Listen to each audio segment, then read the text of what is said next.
Hello guys and welcome back to another FPL video. It's been over a week since I've announced that I'm going to play this year's fantasy with only players that are with nationality that have won the World Cup. Uruguay, Italy, Germany, Brazil, England, Argentina, France and Spain are the only nations that I'm only allowed to get into this year's FPL. I know that this is a very big restriction because I'm missing several key players and possibly I'm getting into a very huge disadvantage, but my goal is to try and make something different for you and not just follow the herd and build the same team like everyone else. This is going to be my latest draft or updated draft, however you want to say it. There haven't been many changes in my team because I don't have that many possibilities to pick players from, and the popular players that are born in these 8 nations are pretty obvious and most of them are going to end up in my squad. If you like that idea or you want to share your opinion, please share it down in the comment section. If you dislike the video or dislike the idea, please share it down as well. All of the comments being positive or negative are going to be very helpful for me. If you enjoy the content and want to see more, don't forget to subscribe to the channel. It's completely for free and you're helping me reach my target of 5k subscribers as soon as possible. Hopefully before this year ends I can have that 5k in the back, but it all depends on you. Now let's dive into my team. Last time around I started by showcasing you to you some data, but I think that that data is irrelevant at the moment and I want to show to you what I've selected, why I've selected and how I'm going to approach it. We begin with Sanchez in goal from facing Crystal Palace. 5 million the Chelsea goalkeeper. You're going to see in the later slides why I have Sanchez, because he fits in the bill perfectly in the first couple of fixtures. I don't know when I'll be using my chips, but I don't want to book a period for them as of now. I want to go with an open mind. My wildcard will be probably around game week 13, but I'm not saying anything with certainty because I want to see how the season starts. Nonetheless, Sanchez seems like the only option in goal for Chelsea that is going to begin the season, so I'm going to rely on him. And 5 million to begin with, it's a very good price point because I can easily pivot to Raya, Pickford or someone else, Alisson more expensive, or I can go down and keep the money in Henderson or Leno or Sanchez. I have a lot of possibilities in the goalkeepers department that I can rely on. In defense, I made one change and that change is Porro over Gabriel. I went out and researched where I would use Gabriel, how I would use him, and first of all, he didn't have any preseason at the moment, and yeah, it's only 12 days before the start of the season and I'm a little bit hesitant what to do there. The next thing I like about Porro is that they play 4 at the back Spurs, and with Thomas Frank, when they attack, one of the fullbacks remains. If Udogie is fit, Udogie is going to enter Porro's place, but for now Udogie is injured and Ben Davies is going to cover on the left back spot. That would mean that he will not going to bombard up and down because he is not that type of player, but guess who is? Pedro Porro on the other side. That would mean for the first couple of fixtures where I would really need Pedro Porro, I will just go on and use him and I will be very happy with the outcome. Now, this limits my possibilities in game week 2. I'm going to showcase it to you later in the video how I plan to rearrange it. If I couldn't find a way to put on a team in game week 2 with a potential clean sheet, I'm just going to rely on defensive contributions and that's going to be it. Porro is probably not going to start in defense in game week 2 as he faces City, but nonetheless I have the monsters of Lacroix, Tarkowski and Murillo who are defensive contribution monsters, so I can rely on them in every sense possible. Tarkowski is back into the Everton squad and leads away. A perfect start of the season for him. Facing 2 of the promoted sides is a very good possibility for me to go on and attack the fixtures and be prepared to just get some positive start. Of course, if I wanted to go somewhere else, I would have went to West Ham and Wan-Bissaka, but Wan-Bissaka after West Ham, after Sunderland will face Chelsea, Forest, Spurs, Palace and until Everton. I don't see a way that I'll be using him and I don't see him that much of an attacking threat, so Porro is going to be it. Tarkowski is going to be it and Porro altogether. Murillo against Brentford. He's the only defender from Forest that I can get into my side. Milenkovic is Serbian, Aina is Nigerian, Williams is Welsh, and Sales is Belgium. None of them have won the World Cup, so Muriel is in. Thank God he is a very, very good addition to my side. Basically, any defender from that Forest side is a very good addition. If I could have saved money with Williams, probably I would have done it, but with Murillo, I'm more than certain that I will get some nice returns. On the bench, I have Konsa and Lacroix, and Konsa together with Poro. Okay, Poro is considered a premium defender, but a fixture defender also, and a neo defender that plays like a wing back up and down. He's my version of Munoz to start the season. I cannot afford Munoz because he is not, he has not won the World Cup, and being outside of those nationalities, it's not helpful for me. Nonetheless, Konsa, I don't need anyone else. He can play right back, he can play center back. I can go for Gine, Torres, Konsa, and Matikesh. All of them are feasible options, but the one that I would rely the most on is Ezri Konsa. I believe that he is very bad for defensive contributions, but he's my coverage with his good fixtures up until game week 7. You're going to see in a minute how I plan to build a squad around it and where my plans will land. Lacroix is the final defender here. If I could have saved some money with Chris Richards, I could have, but Richards is born in the States, so he cannot enter my squad, and Lacroix is just a better option than Gay. Personally, at the moment, I don't need to save money, but if I were you and playing regular fantasy, Murillo would have been Williams, and Lacroix probably would have been Richards. Konsa would have been Anderson from Fulham. I cannot get Anderson as well. Tarkowski would have stayed in the squad, and Poro would have been Virgil van Dijk. So basically, if I was playing another type of fantasy, that defense was going to be only Tarkowski for now. And all of the other guys would have been changed. For me, the ideal defense to start the season with is Van Dijk, Tarkowski, Williams, Richards, and Andersen on the bench. I think that that's the best that you can start with, but it's not my fantasy type this year, so these are going to be most probably the defenders that I start the season with. The only question mark is Poro. It can be Cucurella, Gabriel, or Poro, the three of them, or Udogi. So Poro and Udogi are the same for me. But for now, I believe that this should be the squad that I'll be relying on defensively. Bentley is just an English keeper to fill in onto the bench. He's not playing, so I couldn't care less who he's facing and what he's going to do. If Sanchez gets injured, I'm just going to use a transfer to take him out and bring in someone else. Now, let's go into the attack because we spent a lot of minutes on the defensive department, but I wanted to explain myself why I picked them in that order. Of course, you're going to see my team in a second for the future, and you understand why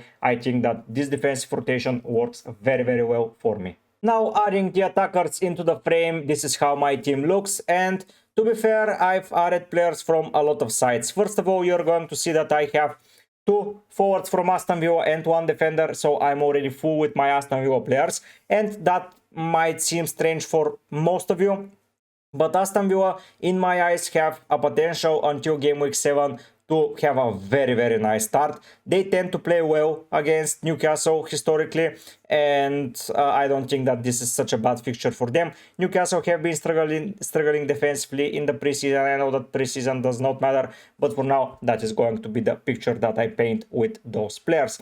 Rodgers have been brilliant once again last season. Watkins have been detrimental to the performances of Aston Villa in last season, and they're sharing most of the goal contributions. If I could have had any Aston Villa player apart from them, Malen would have been on my mind if he keeps playing regular minutes, but as I cannot get the Dutch player, I'm getting Rodgers and Watkins. The 2 Englishmen will cover for him. Moving into the only Liverpool player that I own at the moment, and sadly that's probably going to be the case for some time in the future, it's Florian Wirtz. Unless they get Rodrigo from Real Madrid, I'm not going for anyone else. If they pick Rodrigo though, believe me, I'm getting Rodrigo and Wirtz into my squad. But for now, it's going to be only Wirtz. The new number 7 from Liverpool, I think that with Luis Diaz gone, his minutes are even more secured. I know that there is Ekitike, there is Gakpo, there is Salah, Harvey Elliott. Probably Isaac is going to join. Rodrigo might join. So numbers of attackers have joined the Liverpool side, and unless he plays decreased minutes. Wirtz is going to be there full 90 minutes every day of the week, and he's going to be on a lot of set pieces with now Trent gone, so I add that potential into his side. I think my only Manchester City player as well is going to be Rodri. He's my holding GM for the whole year. I'm going to sacrifice sometimes when he doesn't play. I have a proper bench to replace him, so if Rodri doesn't play, it's going to be Lacroix against Chelsea, and I'll get 3 to 4 points, which I'm happy with my non-playing player. Even I can rely on Konsa, so yeah, Rodri is not bad of a shout. I think that a lot of people are avoiding him because he's expensive and he's a City spot.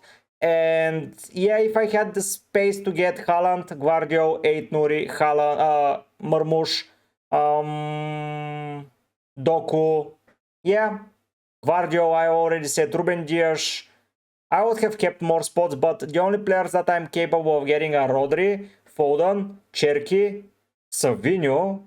In defense is Rico Willis, and in goal is Ederson or Trafford. So I'm not picking 3 City players anytime soon, and even if I pick some, Rodri will be one of them. So yeah, he's my 38 game weeks player, and he's not going to change. I wanted to have a defender as such. Probably Muriel will be my 38 weeks defender even if Forrester bad, but let's not get ahead of ourselves. Rodri for me is for now going to stay for 38 weeks, and that's the plan. I think a lot of people will pick up on Rodri. He will have some blanks, believe me, but he will have some very high highs that I want to bet on. My 2 premiums are not Haaland and Salah, they are Saka and Palmer. I see a lot of people recommending to me not going for Saka, his minutes risk, blah blah blah.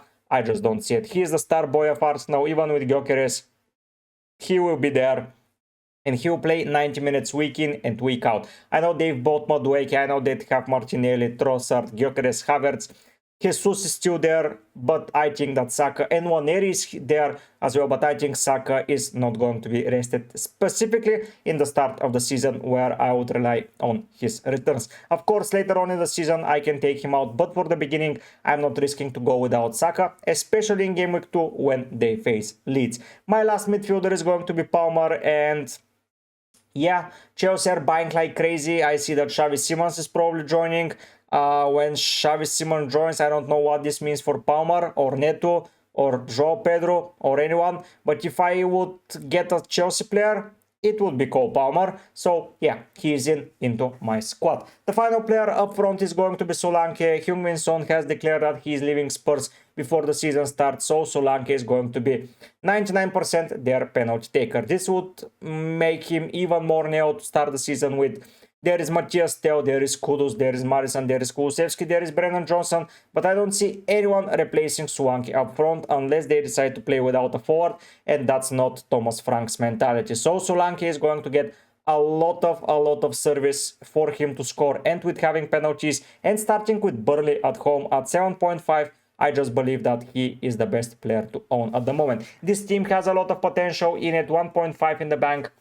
I'm missing 2 players that I really wanted to get. One of them is Bruno Fernandes, and the second is Virgil van Dijk. If I could change the team, it would be to include players from Portugal or the Netherlands, because believe me, I would need Van Dijk and Bruno. So if I had the possibility, Bruno, Van Dijk and Rodri would have been in my squad for 38 weeks if they are fit for the whole season. They weren't going to leave any single time on my bench or leave the transfer if they're fit. They're such good players, probably the best for fantasy, and players that have consistency over consistency over consistency. So if you take something from my team and from my drafts and from my thoughts, is if I were playing fantasy, Van Dijk, Bruno and Rodri would have been in without a shadow of a doubt. I will be creating a best team video and I will be starting with them 3. I will be building it live with you in the next couple of days, but for now I think that my draft is going to suit you. Once again, if you have any negative comments or positive comments or any feedback, just give it down in the comment section. I would be very grateful for to you if you give it to me. Now let's go and see how my team is shaping up for the start of the season. And is the AI rating it high? Is the next week's capable of doing something? Let's go and see. Mentioning AI, I have been an affiliate for the whole summer with Fantasy Football Hub. If you want to become members of the FF Hub community, you can follow the links down in the description. It will help me a lot if you subscribe by using my link. I'm getting a portion of your subscription because that's what affiliates do. You get your free team ratings, you get AI reviews, you get some data that is just specifically made for FPL, so it will help you very, very much. I have been using it for the whole summer for my streams, and now in next slide I'm going to use it in front of you, so hopefully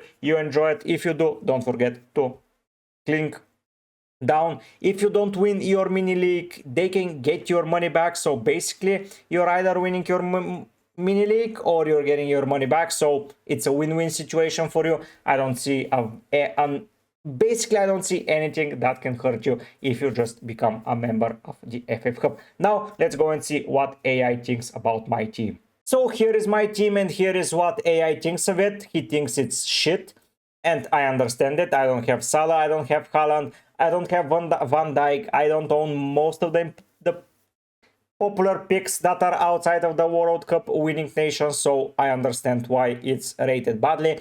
Gyökeres, Isaac, Van Dijk, Bruno, Salah, Haaland. Those are some of the players that are missing from my draft, and I understand his low game week rating of 86%. The good thing is that the team rating has been rising and it's 91%, so I will take that, I guess. I think that my team is low rating because Rodri is considered to be getting only 2.8 points against Wolves, which might be because he's rumored to get some reduced minutes. Comparing to Brighton away, he gets 4.8. I believe Wolves is somewhere in the same range.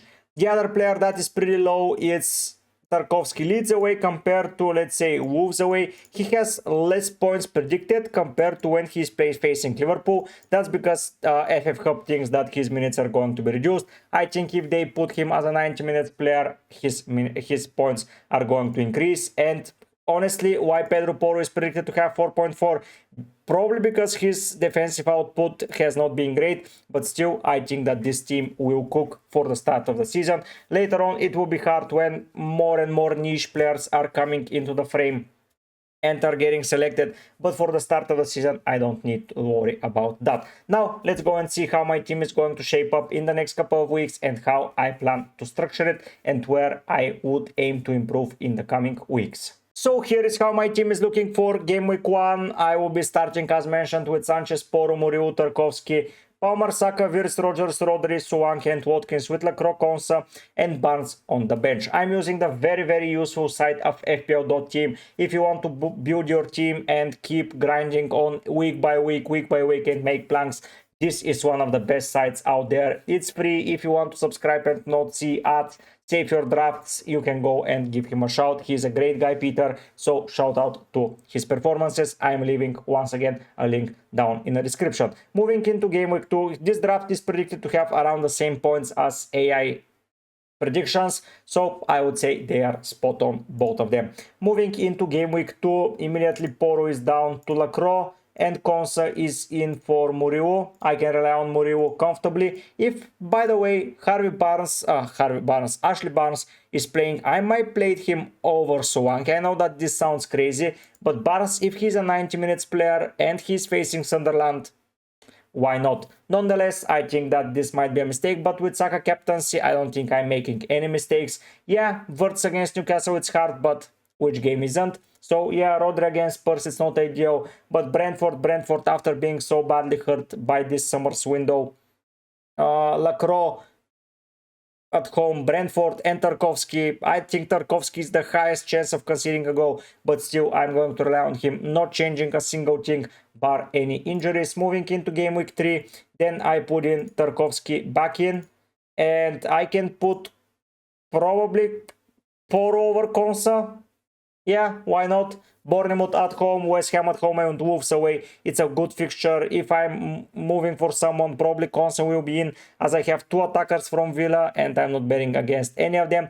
But still, it's Palmer, it's Saka, it's Rogers, probably someone The captaincy will be probably for Suake this game week. Looking at the week, it's a trash week. Brentford faces Sunderland, United faces Burnley, and Nottingham Forest faces West Ham, and Newcastle faces Leeds. So I would have a situation where I might consider bringing someone over Saka, like Cunha or Gordon or someone like that, to give him the opportunity. But Saka genuinely plays very well against Liverpool in recent times. Wirtz, if he is bad, I will take him out, but then he has Burnley and Everton. Rogers, Everton, Sunderland, I'm not taking him out. Palmer, Rodri is the only option that I see taking out, but I want my holding DM in that position, so probably a forward might be an option and benching someone, but who do I bench? Yeah, I don't know what I will do, but for now he might stay. The only option to take out here is realistically Saka, because Forest, City, Newcastle, let's face it, is not the easiest run in the world. So Saka out for Gordon or Cunha might do the job in order to get captaincy. If United start firing, Cunha will be on my watch list immediately. And by the way, Newcastle will start Leeds, Wolves, Bournemouth with crush defense. So it's a very nice 3 weeks fixture. And if Gordon is the penalty taker, I might take both Gordon and Cunha instead of someone. I will see what will happen, of course, but Saka is a prime candidate of leaving the side. Then moving to here, the defense, Muriel is dropped immediately to Sunderland. Konsa is over Tarkovsky, and yeah, I can play the team, imagine here. So if I have Cunha, he's facing City, not ideal. So probably Cunha will be a 1 week punt or Gordon a 3 week punt. I'll see. I don't know what I will do, but I can have this squad all the way. And my captain will probably be Wirtz. Then game week 5, Sanchez is still in the side. Murillo gets Burnley over Pedro Sporus Brighton, and I get Sunderland, Burnley, West Ham. Ideal. Saka one more bad fixture, but yeah, Gordon can be here. I see Gordon over Saka after Gordon faces Villa and Liverpool. I think it's not a bad shout taking him in. And I can replace anyone in my side, but do I want to? Probably not, because here, yeah, Crystal Palace is bad, but then I have Tarkovsky, and I can choose between Cons and Oro. Probably Wolves will be the play. This team is solid. Game week 7. Yeah, Liverpool not ideal for Sanchez. Maybe this is the time where I start picking the Arsenal defenders and Sanchez makes ways to Raya. And I already will have 5 transfers probably on the horizon. Here I would probably return Saka into the team, and here it's probably going to be the last week where I use Konsa. This might be a week too early to sell, so I will play this and I will play this. And here next week I would get Gabriel in immediately, and I will have Saka, Gabriel, Raya, and I will be done with the team there. Rogers and Watkins might be time to leave for them, and I will take someone like Gordon once again. There are fixtures for West Ham to consider, Leeds and Burnley and Brentford. I would say Bowen would be very high on my list. Fulkrug might be very high on my list if he's playing all too well.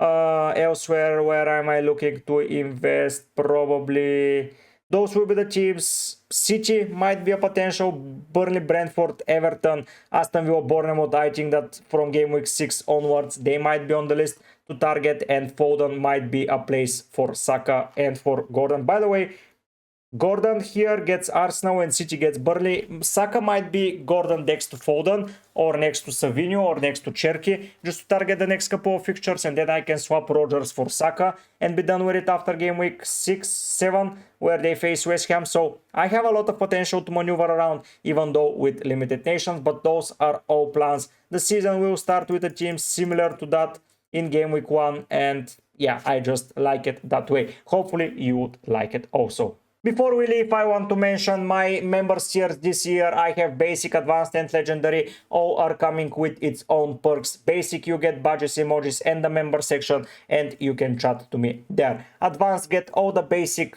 tier bonuses, but gets early access to videos, private cash league that you're going to get the mini code, private Discord channel where you can all share information with me, and of course you can enjoy all the basic tier levels, and legendary you get all the basic and all the advanced, but you get private one-on-one Zoom meetings. Probably this is now the best time for you to get it, because if you are new to the game and you want some advice on how to build your team, what's your strategy, what will be the play that you go for, I would get it. Now after it gets a little bit tricky to navigate because you already chosen your strategy and it's harder to use, but if you're looking for some advice before the season starts, legendary is your own level. Giving special shout out to the members of the channel: Florin, Oscar, Skauser, Hem, Syntax, Anthony and Mehmet already believe in me and they are members of the channel. If you want to be on that board and to your name to be seen, you can become members using the tiers down in the button become a member. The sub goal is here. I am chasing 5k. I know it's a very high target, but I am always putting some high numbers in order to chase them. If you can support me by subscribing, it will mean the world to me. If you're not, please leave why you don't like my videos. It will be very helpful for me to try and change it and try to improve myself. But for now guys, I'll be heading out. Bye.